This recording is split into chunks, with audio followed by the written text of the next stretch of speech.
This episode is brought to you by Monogram. Welcome to the Design Dash podcast, your guide to designing a life you love. Join us as we explore the keys to living the life you want without compromise.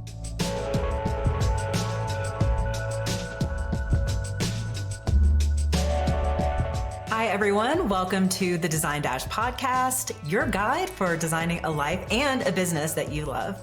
I'm Laura Umansky, your co-host, here with Melissa Grove.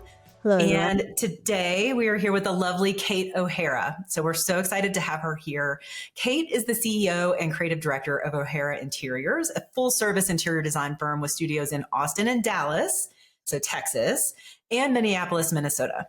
She's also the co-founder of Faye Belle Rugs, so she's staying pretty busy. Her firm is regularly featured in publications like Architectural Digest, The Wall Street Journal, Elle Decor, and Forbes. So you get that creative and the business bent.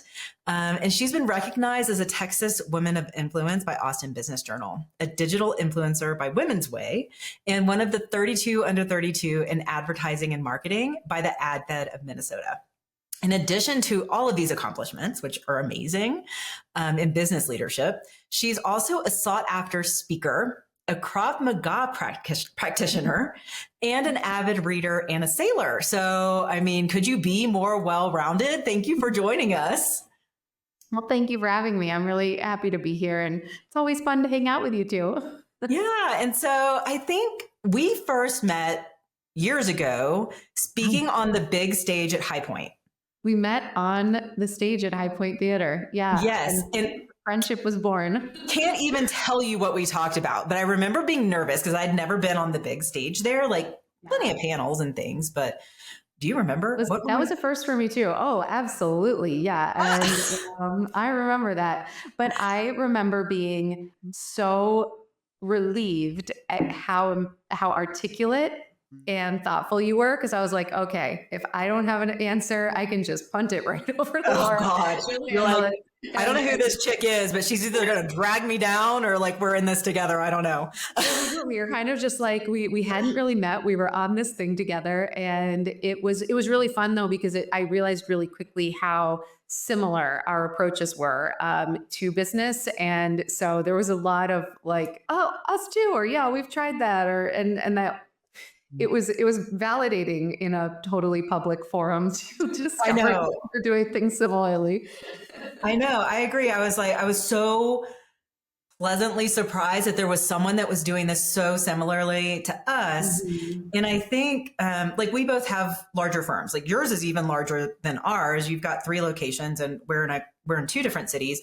But and I think you built a bigger team. So I think so many interior designers really struggle with scaling their businesses, and maintaining creative control. So you've grown your firm, but you're also continuing a family legacy. Like your mother started the firm. So what decisions have you made that have helped you scale while still keeping the integrity of your brand and that legacy?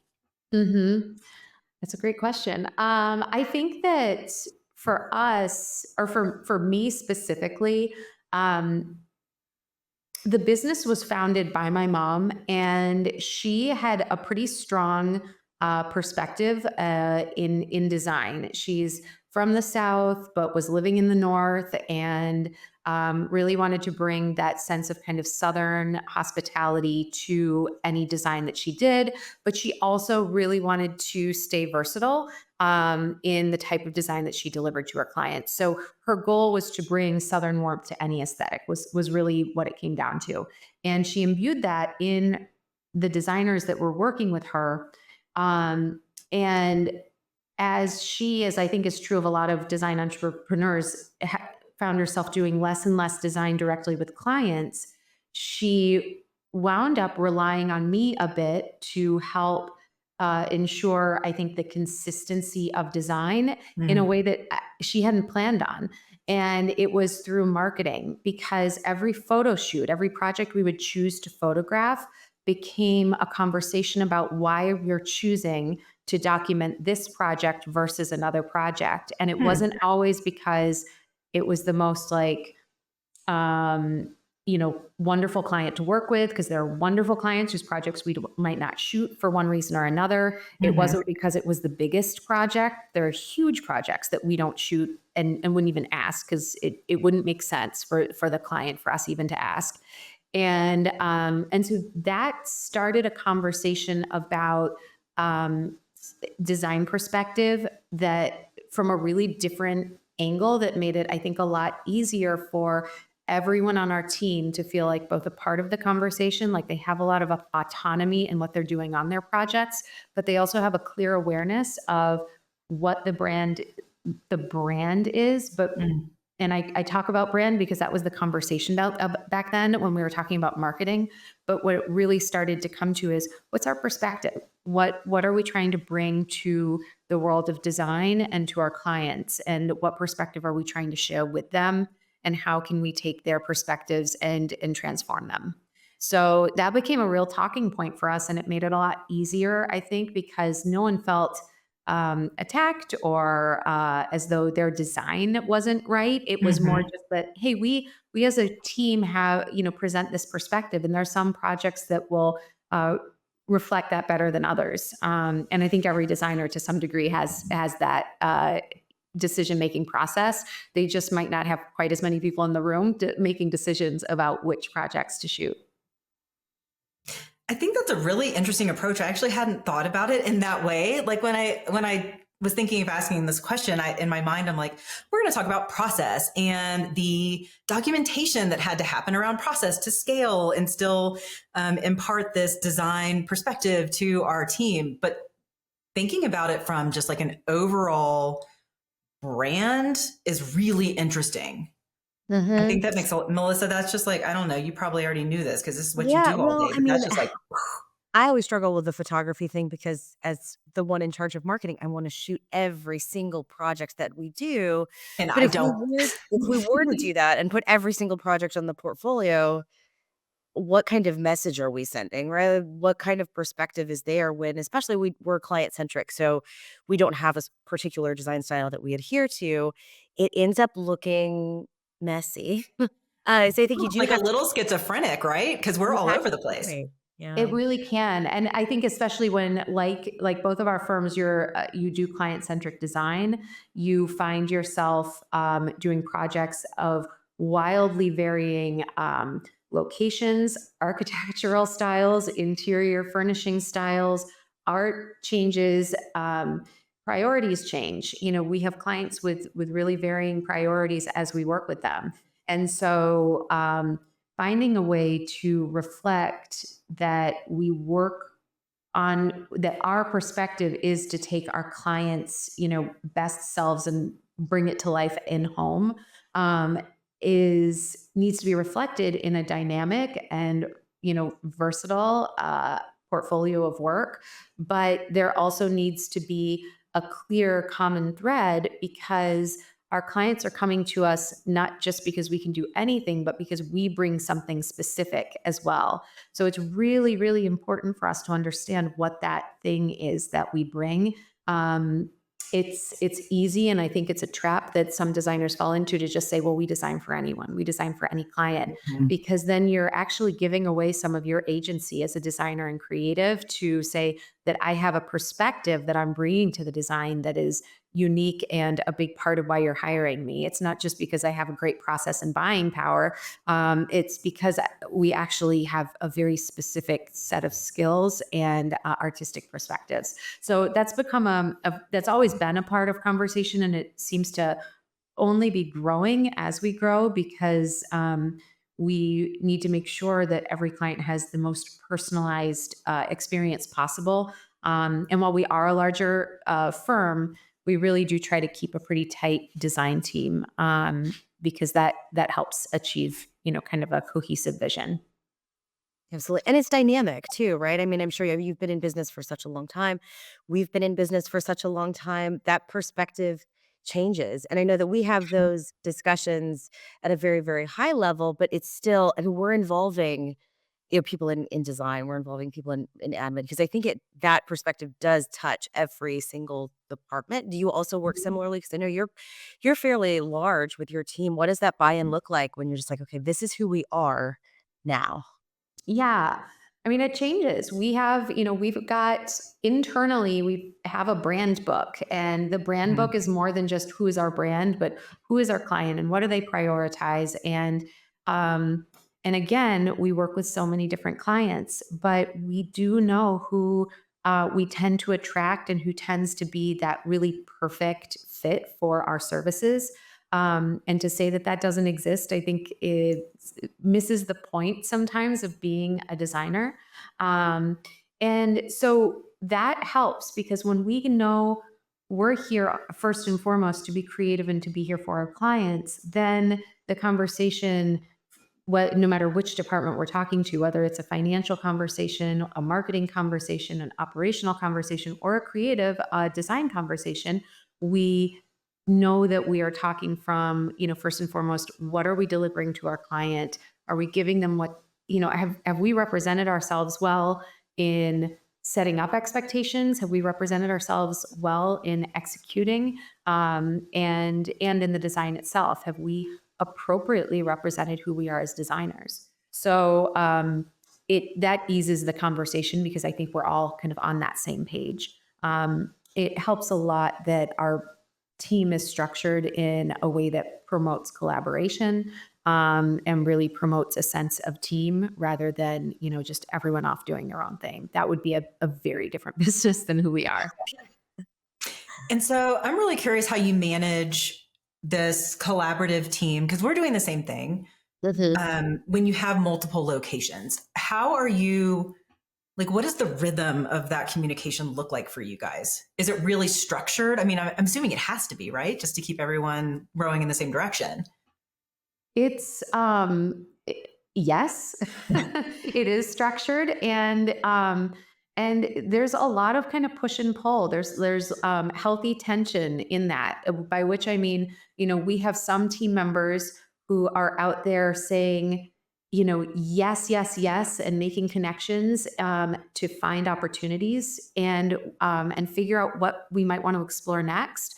And we have team members whose job it is to first think about everything that could go wrong. So you need to have those differing personalities, and they might exist here in this conversation, because you need to have people who are a little bit more oriented toward we'll figure it out, and those people who will say we've got to have them figured out, before Mhm. we commit to anything, and that can apply to design, as well. So when you're handling or managing multiple offices, it just becomes more important to be really clear, to have a lot of clarity about who we are, who we serve, um, how we connect, and also clarity around what our roles are. We're Yes. very much a pitch in and help out type of firm. Like we're nobody's ever going to say no. I'm take out the garbage and do whatever Yeah. needs to be done, right? Like we all do, but we also are clear about who's responsible for what,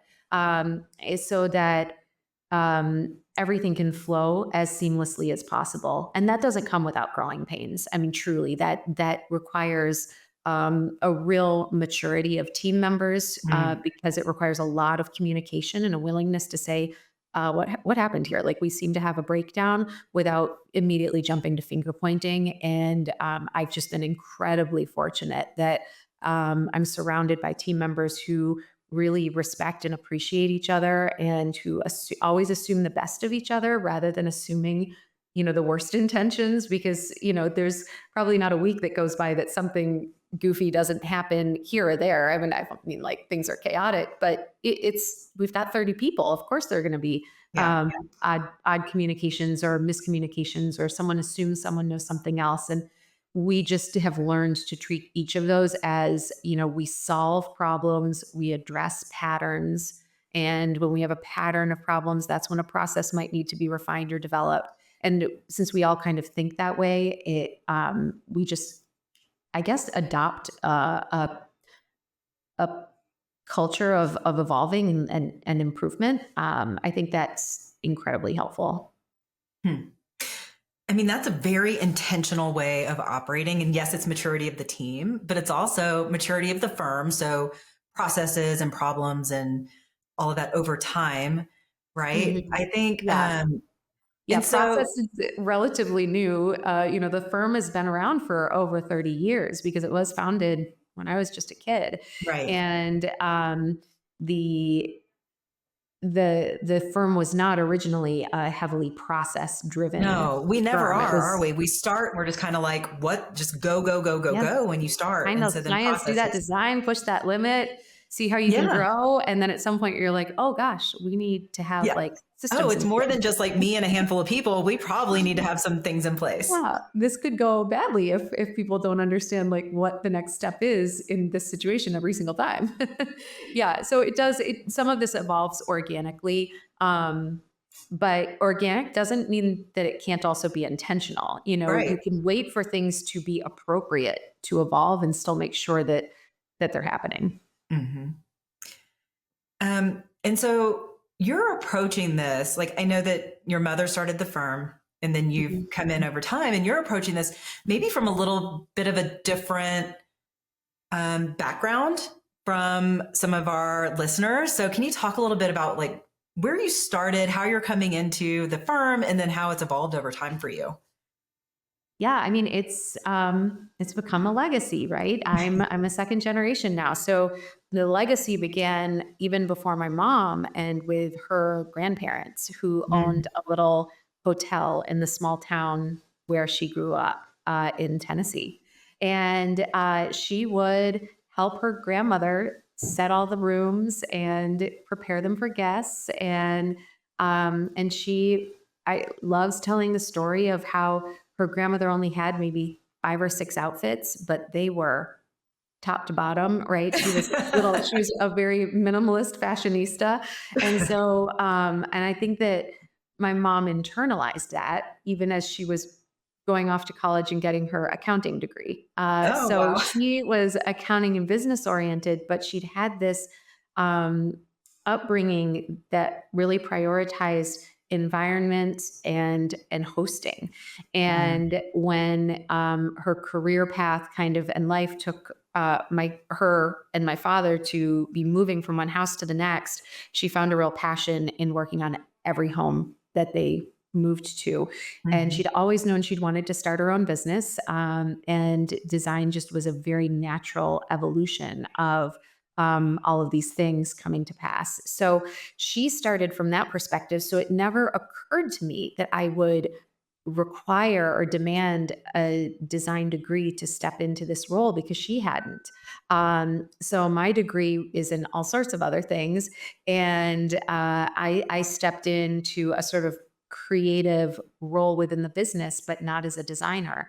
And my role grew very business oriented, and it's been an interesting transition for me because within the last few years, my role has grown increasingly creative within the industry or within the larger company, which has been a fun shift for me to have because I've always had that. I wouldn't be in this industry and I wouldn't be doing this job if I wasn't interested in the creative side of things. But yeah, when things grow to a certain point, you need to really be willing to focus on the business too. So I've always had that kind of back and forth. What are you working on creatively? I am currently designing a rug line. So we have, I co-founded an area rug company. Um, Gosh, it's been some years now. And it was really designed to serve us because we found that custom hand knot rugs were a little bit challenging to source at the time. And we developed this business and served ourselves, and now designers actually order through Faye Belle as well. So we're kind of a to the trade boutique custom hand knot area rug company. And I've designed rugs before, but I am in the process of actually designing my first ever collection of rugs. So that'll Fantastic. be launching this year. So that's been a fun one on the creative side to get to do. I love that. You're just like, okay, I saw a problem. I'm just gonna make my own rug company. I'm just over it. It's Yeah, I feel like I hear people talk about these things sometimes, and I'm like, how? But how did they do that? How? Like what?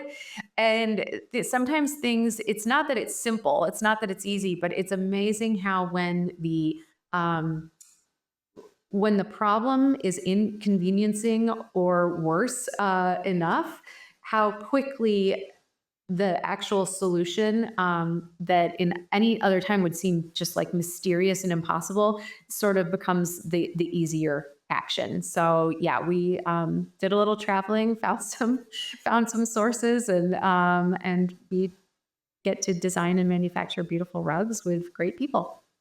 That's great. So are you one of those people that you're just like, okay, I'm just gonna jump in and do it, or are you a big planner? Because I mean, it really depends. But I often find myself wanting to be a big planner, and that really holds me back. And I think that we've talked to some designers in our community too. Like I think of Callie. I'm just gonna name drop her. Like now she has two people underneath her belt. She's like really growing her firm, but she's in that stage where she's just like, I want to plan a whole bunch, but I'm also just thrown into it I'm and just just doing doing. it. And I Yeah. have to do it. And I think that that's a really tricky balance. I know that it's a Mm. tricky balance for myself. So I don't know if that's something that you also struggle with, or if you're just really gung ho. No, I struggle with it like anyone else. I think that the fewer people I have on a project with me, the more I tend to kind of overplan it. Sure. But when I have additional people working with me, when I can pull from within my team to kind of launch something, then it's a lot easier to say, yeah, we've got this. We'll plan as we go.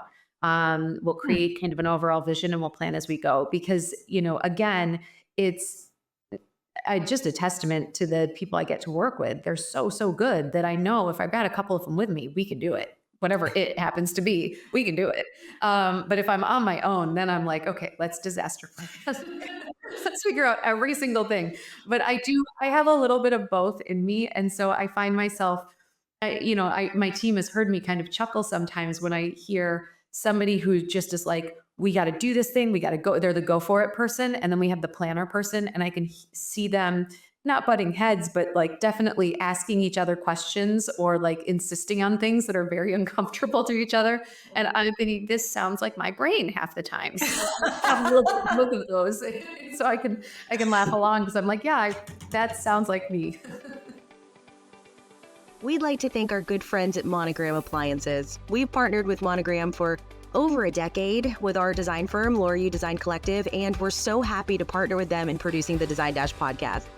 Monogram sources the highest quality materials for their appliances, from commercial grade stainless steel to unscratchable sapphire glass. Monogram ensures lasting beauty and unmatchable quality for your luxury kitchen. And not only that, but they have an amazing team who we love working with, and we know you will too. So thanks, Monogram. It's funny. I hadn't thought about it that way too, but I'm a planner, but I also will just, if I want to do something, I'm going to go for it. And it is oftentimes because I feel like I'm so confident in the team that's with me that I'm just like, let's just do this. Like there's no failing. It's just learning and succeeding. Like we can do this. And I bet that drives Melissa insane because I will just go and just do. Yeah. Man, I don't know. Melissa, is that driving you nuts? Well, I see failure as failure. I think that's where you and I differ. You'll see failure as a learning opportunity, but I'm very much Yeah. no, that was bad, and we'll never do that again. It's just bad. There's a But negative we connotation. learned not to do that. Yeah, I mean, we all have to sit on those sides of the fence. I can think back to a number of things that I'm thinking, God, we would never do that again. That did not pan out for us, and I might even feel a little like that. You get that like cringe feeling when you think about that because now you know so clearly that that's a bad idea. But you do sometimes have to go through those things. Some things you cannot fully predict. We do our best. And yeah, but I think when you're excited about spending time on something, that's really important too. And that's sometimes where the other team members come into play. If I want to do something and nobody else is interested, it's probably not going to take off, right? Because I'm going to be really good at helping to set it in motion. There's got to Yeah. be someone to carry it through and maintain it, and because there will be something else that I'm headed toward next. Yeah. So that's where I'm maybe hyper aware of how does the team feel about this? Like how internally, do I have some Mhm. backers who are going to want to be the ones managing and maintaining this because I probably won't do it, in a totally hands-on day-to-day way. Um, and that's where we talk about that kind of scalability factor. There has to be a willingness to kind of pass the baton to some degree on a lot of these things. And no matter how great anyone is at anything, if you're like, truly, no matter how good anyone is at anything, we tend to prioritize the things that we enjoy doing. So if someone is actively avoiding the thing that I thought was going to be so great, then, maybe I was wrong. I think Yeah, that's and that really brings up a good point too, like with team members. And I think that the last time that we'd been together, we talked on a panel about feedback and Mm, reviews and working with a team. Because I think that when you get to a team that's so large, you just talked about it. Communication is critical. It's almost the most important thing that we have. So, how do you how do you prioritize communication and feedback? How are you guys handling reviews? Like, how are you keeping everybody rowing in the same direction? Imperfectly, but and I feel like it's important to say that because I've heard so many people talk about the things they do right, and I've sat in conferences before and felt actual anxiety thinking we're not doing it that right. Like we Well, had why a do you think I'm problem. asking this question? I gotta We had know, a like, what am I problem. changing? So I always want to start with like nothing is we haven't been doing things the way we do them today forever. We've been doing mhm. them since like maybe last week because everything's constantly evolving Yes. and changing. And I think that is important to note. But for myself, I really had to sit down and think about where my time was going, all the different places that my time is needed, where I want it to go, and how much of it I want to go in all of these places. So, where does it have to go? Where do I want it to go? And then really kind of dividing up like, okay, I'm going to give half of my time to this and 5% of my time to this and Mhm. so on. And I was pretty mathematical about it. I was pretty structured. But I did that because it gave me a chance to assess was I like living by that or is that just a nice to have? And it wasn't quite on point. So now my schedule is really blocked out and it's flexible, but it's blocked out to represent this is kind of what it should look like. And if certain appointments might get booked a bit further out because I can't devote as much time every week to them, but I might get a higher proportion of requests for that type of meeting. Then, for instance, another type that I might actually leave a little extra time on because if the demand's there for that type of meeting, it needs to be a priority. Mhm. So that helps a lot, frankly, with communication because I'm able to say, okay, I'm meeting with this department every month, this department every 2 weeks, this department, and I need to meet with these individuals this often. And then I also need to have time for this and this and this. And I just get it booked out. And I've had to be that way because I travel a lot. I travel between our offices quite a bit. And without that structure, it would feel really chaotic. And I wouldn't enjoy that very much. It also ensures that I really have the time when our client needs to talk to me, when the designer needs to talk to me, when one of our vendors needs to talk to me, or when I just need to sit down and spend creative time on something. I have the time set aside to do those things as well. Um, and I think that's important. Leaving that openness for focusing on things outside of just the demands that can kind of take over. So communication for me came down to being really intentional about how I'm spending my time, and then just setting expectations. I mean, it's a lot of check-ins and making sure that people feel supported and have what they need, and that I'm listening. I think a lot of communication comes down to how I react when someone tells me something I don't want to hear. If you don't want to hear it and you act that way or act defensive, then you're not going to hear it next time. And next time's probably True. when you need to. So I try to be really open. I try imperfectly to come into every conversation with a strong sense of curiosity, as opposed to a sense of like being on the defensive. Yeah. And so I think I want to talk about when you're talking about blocking your time or splitting up your time and prioritizing. I think when people hear that we have an office in Aspen and then an office in Houston, what they most want to know is like, how are you splitting your time between those two places? They're really curious about that. Other designers really want to know that because they may have a vision of living in Paris or something and splitting their time. So talk to me about how are you juggling the two offices, soon to be three? How does that work for you? Well, for me, it works by the grace of my team because I have a team in every location. Right. So I know there are some designers who are just kind of like, I want a snowbird, and it's kind of just me and maybe someone helping operationally or an accountant or something. But I do it all. And how do I do that?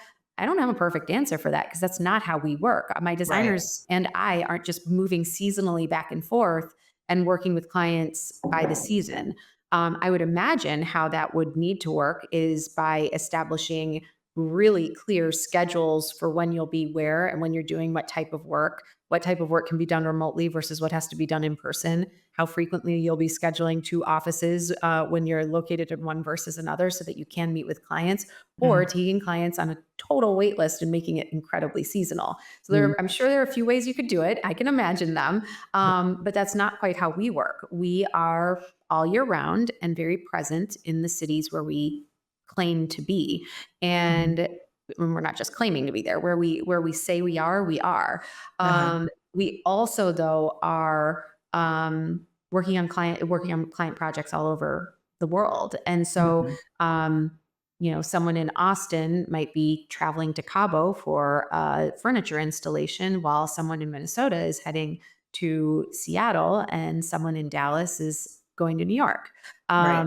That just happens. I think the way that I personally handle my schedule is, again, by sitting down with the team and talking really specifically and honestly about how often do you need me here and for what?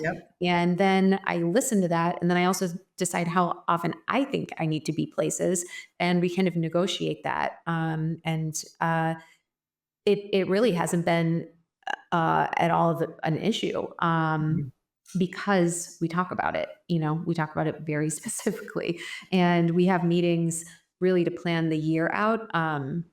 Maybe not to have all of my schedule all of my travel scheduled out for a full year, but we do know going into the year, here are the conferences we're prioritizing. Here are the times of year that I know I need to be in Minnesota because of XYZ, home tour, or Kips Bay in Dallas, or wherever I need to be, that's where I'm going to be. And then we look at frequency of travel to make sure that I have some peace. Yeah, it's a lot. I mean, it can be big. The travel and just being away from home can be a lot to deal with. I do mine a little differently. I'm more like, I go once a month, but then again, Melissa and I are planning around different conferences and other opportunities that personally and professionally I really think are important. And that I found that that's changing for me, how we converse about travel. I mean, it all of it evolves, all of it changes. One year I just say yes to everything.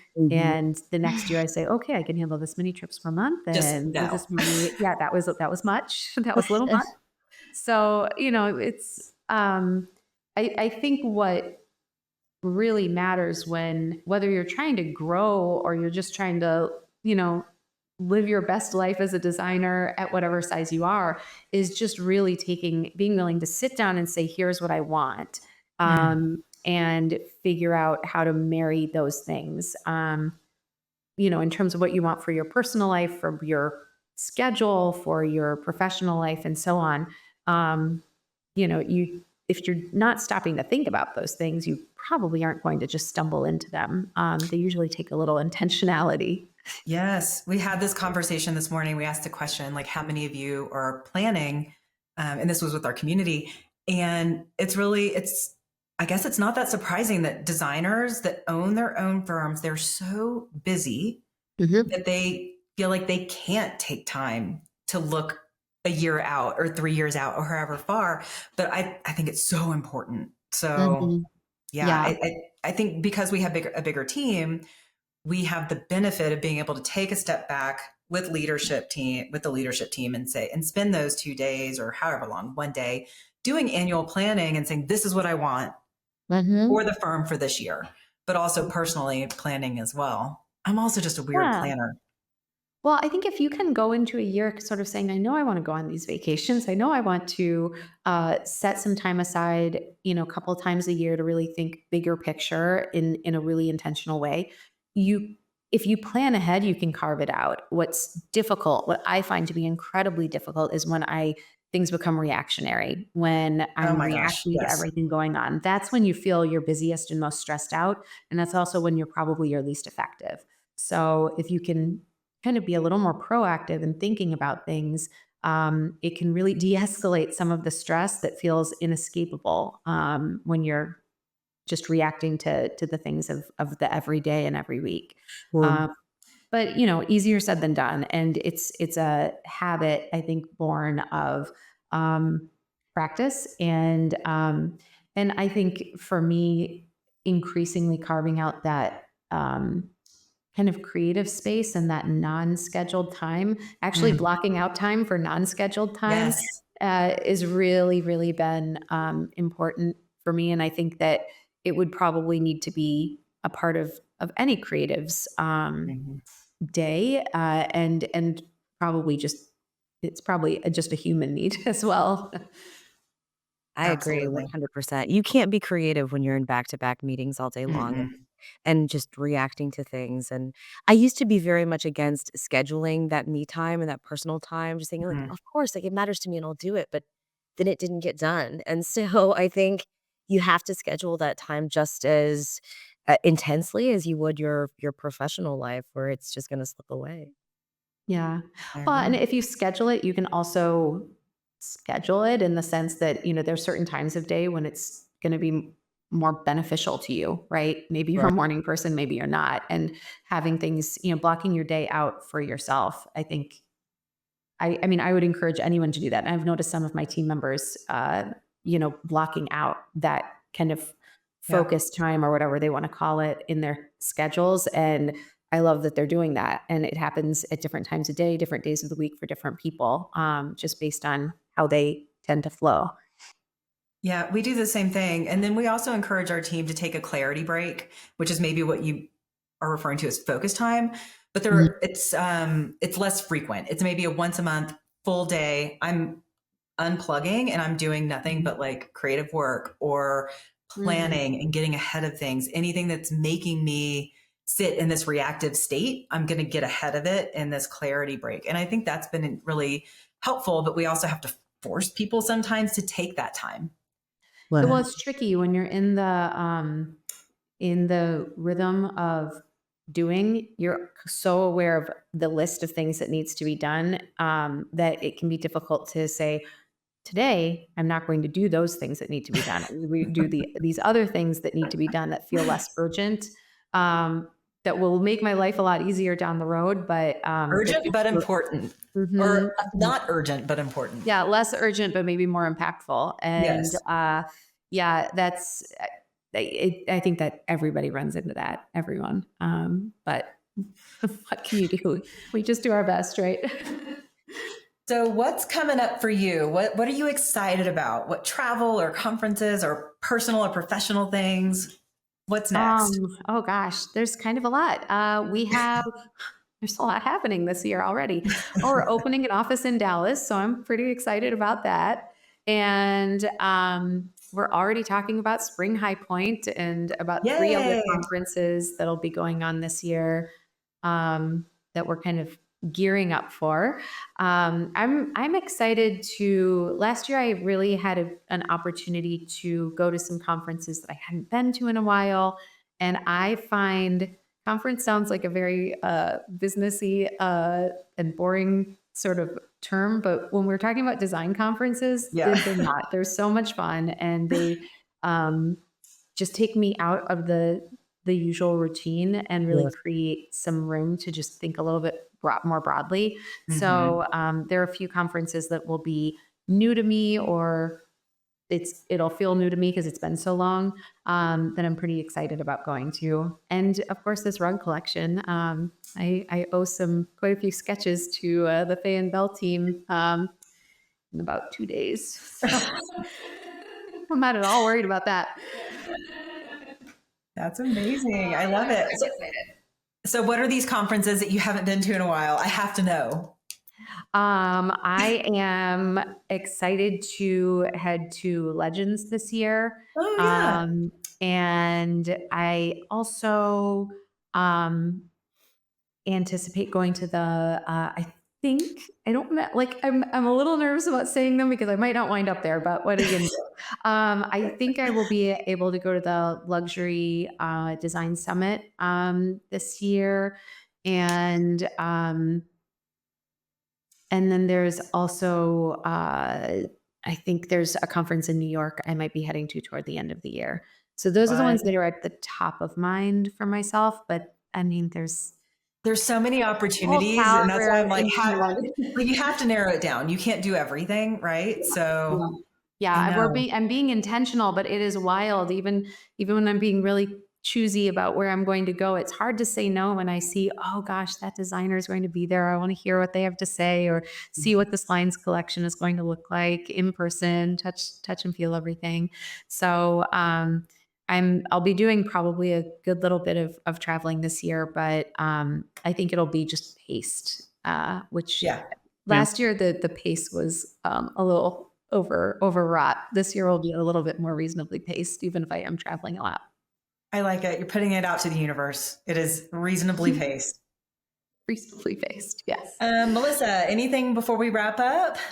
No, I think all of this is great, and I think hopefully we'll get to see you in the spring in High Point. I feel like you're either at High Point or you're planning for High Point. So we're in our planning for High Point phase also. So true. Yeah. I'm planning right now to be there in the spring. So that is the plan. Good. We'll see you there. Very excited to be there. Yeah. Well, thank you so much for joining us. I think this has been really insightful, and I appreciate you weighing in with your perspective and telling us about what you're doing. Well, thanks for having me. Like I said earlier, I just love getting to chat with you ladies, and it's good to see you again. Well, we'll see you at High Point for sure. And where can our listeners find you? Online, like website, handles? Yeah, you can find us at o'harainteriors.com. We're O'Hara Interiors on Instagram. And I am the Kate O'Hara, also on Instagram, if you just want to see what I'm up to. The one. And that's usually other places too, but that's where you'll see some of the really fun stuff. Awesome. All right. Well, thanks so much. Thank you. Take care. Thank you for listening. Make sure to check out our next podcast, coming live next week on Spotify, Apple Podcasts, or wherever you get your podcasts. In the meantime, you can find us and more wonderful stories like these on designdash.com. And make sure to follow us at Design Dasher on Instagram and TikTok. Till next time.